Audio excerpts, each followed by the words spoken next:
The empire of the dollar is drawing in its painful agony of death, and its patriarchs are in the state of negation of reality, otherwise known as the Trump presidency.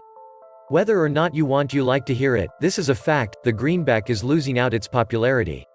This could be very bad for the value of the US dollar in the years to come. You know, central banks throughout the world hold a lot of American dollars. Lately, however, they have been reducing their exposure to the US dollar. If you hold US dollars and dollar-denominated assets, you need to pay close attention to this phenomenon. It could have devastating consequences. The global trade is primarily done in US dollars. How will companies hedge their businesses from a falling dollar? Major commodities are also priced in American dollars. How will producers and end users be impacted? If the value of the American dollar drops, it will have a gigantic effect in all spheres. Actually, the dollar has been slowly collapsing for many years.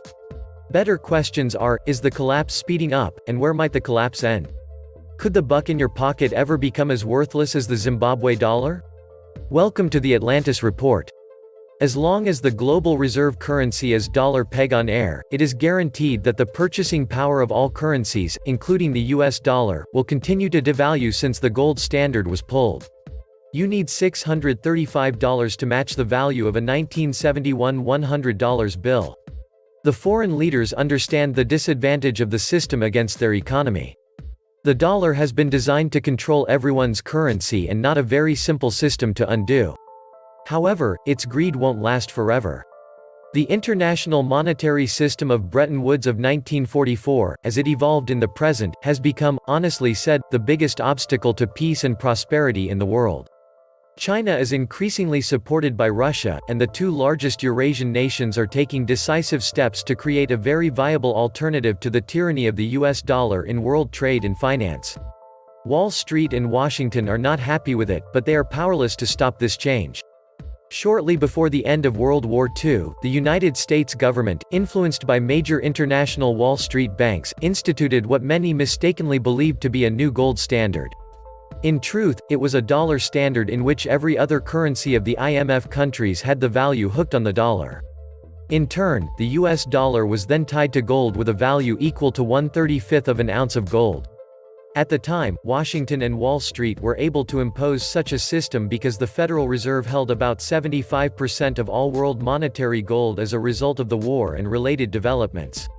Bretton Woods crowned the dollar, which has since become the reserve currency of world trade held by central banks. In the late 1960s, with the growing U.S. budget deficits caused by the costs of the Vietnam War and another insane spending, the dollar standard began to show its profound structural flaws. Once Western Europe and Japan recovered from the war, they no longer needed billions of US dollars to finance the reconstruction. Germany and Japan had become world-class export economies, with greater efficiency in industrial production than in the United States due to the growing obsolescence of the US base industry, from steel to cars and basic infrastructures. Washington would, therefore, have had to significantly devalue the dollar against gold to correct the growing imbalance in world trade. Such a devaluation of the dollar would have increased the export profits of U.S. production and reduced trade imbalances. It would have been a huge advantage for the real U.S. economy. However, Wall Street banks would have had massive losses. Instead, the U.S. administrations, first Johnson and then Nixon, printed many more dollars by effectively exporting inflation worldwide. Central banks, especially those in France and Germany, reacted to Washington's deafness by demanding their gold back from the United States Federal Reserve in exchange for their US dollar reserves at a price of $35 an ounce, the value set by the Bretton Agreement. Woods of 1944. In August 1971, the redemption of this gold for inflated dollars had reached such a crisis that Nixon, advised by a senior Treasury official, Paul Volcker, decided to tear up the Bretton Woods Agreement. Since 1973, gold was allowed to trade freely by Washington and was no longer the guarantee of a healthy US dollar. Instead, the oil shock in October 1973 raised the price of oil in dollars by 400% in a few months, thus giving birth to what Henry Kissinger then called a petrodollar. The world needed oil for the economy. Washington, in its 1975 deal with the Saudi monarchy, ensured that Arab OPEC would refuse to sell even a drop of its oil in the world for any currency other than the US dollar. The value of the dollar rose against other currencies, such as the German mark or the Japanese yen. The banks of Wall Street were inundated with petrodollar deposits. The dollar casino was open and running, while the rest of the world was being plucked. New York's major international banks such as Chase, Citibank, and Bank of America used petrodollars to launder the profits of Arab oil to oil-importing countries in the developing world during the 1970s, sowing seeds for the so-called Third World Debt Crisis.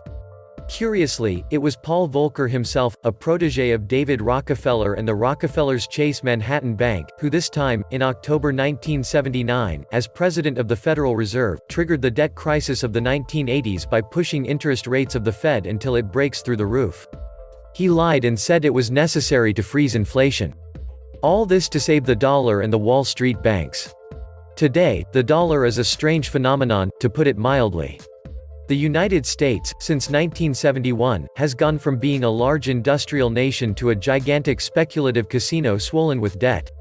With federal fund interest rates between 0% and 1% in the past 9 years, which is unprecedented in modern history, the major Wall Street banks, whose financial counterfeiting and murderous greed have created the crisis of subprime in 2007 and the subsequent global financial tsunami of 2008, are committed to creating a new speculative bubble. Rather than lend money to cities in debt for the construction of urgently needed infrastructure or to other productive routes of the real economy, they created another colossal bubble in the stock market instead. Large corporations used low-cost credit to buy back their stocks, thus pushing stock prices in Wall Street markets, an increase fueled by hype and myths about economic recovery. The S&P 500 share index increased by 320% compared to the end of 2008. I can assure you with certainty that this growth of shares did not occur because the real U.S. economy grew by 320%. For decades, American families have been making less and less in real terms every year. Average household incomes have stagnated since 1988, with inflation rising steadily, real income declines. They must borrow more than ever before. The debt of the federal government has reached an unsustainable value of $20 trillion, 20,000 billion, without being able to see the end. The American industry has been closed, and production has been shipped abroad, outsourced, is the euphemism used. Left behind is an indebted and rotten service economy, in which millions of people have 2 or even 3 part-time jobs just to keep themselves afloat. The only factor that helps keep the dollar out of a total collapse is the U.S. military and Washington's deployment of fraudulent NGOs around the world to facilitate the looting of the world economy. As long as Washington's dirty tricks and Wall Street machinations managed to create crises as they did in the Eurozone in 2010 by hitting Greece, those countries with world trade surpluses such as China, Japan and then Russia had no practical alternative to buying U.S. government debt securities, treasury bonds, with most of the dollars of their trade surplus. Washington and Wall Street were so laughing. They could print endless volumes of dollars backed by nothing more than the F-16s and Abrams tanks. China, Russia, and the other dollar bondholders, by purchasing U.S. debt, actually financed the U.S. wars directed against them. At that time, they had few viable alternative options. Viable alternatives emerge. Now, ironically, 2 of the foreign economies that have allowed the dollar an artificial extension of their lives beyond 1989, Russia and China, are carefully revealing the most feared of alternatives, an international currency guaranteed by gold and, potentially, numerous similar currencies that can eliminate the unfair hegemonic role of the dollar. For many years, both the Russian Federation and the People's Republic of China have purchased large quantities of gold, largely to add it to their currency reserves in central banks, which otherwise would typically be in dollars or euros. Until recently, it was not clear why. For many years in the gold markets, it was known that the major buyers of physical gold were the central banks of China and Russia. What was not so clear was how deep their strategy was beyond simply creating confidence in their currencies amid the growing economic sanctions and warlike proclamations of the trade war that came from Washington. It is now clear why. China and Russia, probably with their main trading partner countries in BRICS, Brazil, Russia, India, China, South Africa, as well as their Eurasian partner countries of the Shanghai Cooperation Organization (SCO), are about to complete the architecture of the creation of a new monetary alternative to that of the dollar world. Currently, in addition to the founding members of China and Russia, full members of the SCO include Kazakhstan, Kyrgyzstan, Tajikistan, Uzbekistan, and, more recently, India and Pakistan.